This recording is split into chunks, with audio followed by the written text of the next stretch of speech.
هتعمل سيشن انت وعروستك 40 صوره ب 450 جنيه في مدينه الاحلام فلاورز لوكيشن. لحد دلوقتي والله العظيم ناس كتير بتخش تسالني على الفيديو القديم بتاع المكان ده في الرسائل في الكومنتات، هي الاسعار بقت ايه؟ ما بالكم بقى المكان بعد التجديد بقى شكله ايه يا جماعه؟ بصوا كده. تعالوا بسرعه اقول لكم على العروض الجديده.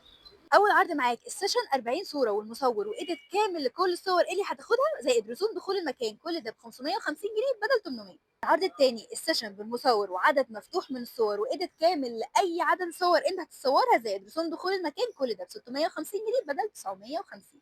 لسه ما خلصناش العرض الثالث السيشن بالمصور ومعاهم برواز خشب 40 في 30 زي القمر الشيك ده، برواز خشب 4 مناظر وكمان معاهم 5 كروت بالشكل ده. كل الباكج ده بقى معاكي بكام؟ معاكي ب 1100 جنيه بدل 1450 جنيه ولصفحه اهل اسكندريه بس. الباكج الرابع والاخير ده السيشن بالمصور وايديت كامل للصور وعدد صور مفتوح وبرواز خشب 50 في 70 زي اللي انت شايفاه ده، بس انا مداريه بس الصوره حفاظا على العرايس. استني عندك الباكج لسه ما خلص، كمان بتاخدي برواز خشب 6 مناظر ومعاهم 10 كروت طباعه. عرض فلاورز بكام بقى؟ ب 1450 بدل 1900 جنيه. كل الباكجات اللي فاتت دي كانت بالفوتوغرافر، لو انت حابه تجيبي الفوتوغرافر بتاعك اللي انت واثقه فيه تدفعي على السيشن 400 جنيه بس. لو حابب تتصور كاجوال او عندك عيد ميلاد فالخمس صور عاملين 100 جنيه وال10 150 جنيه وال20 صوره عاملين 250 جنيه في حاله ان احنا كنا جروب او شله.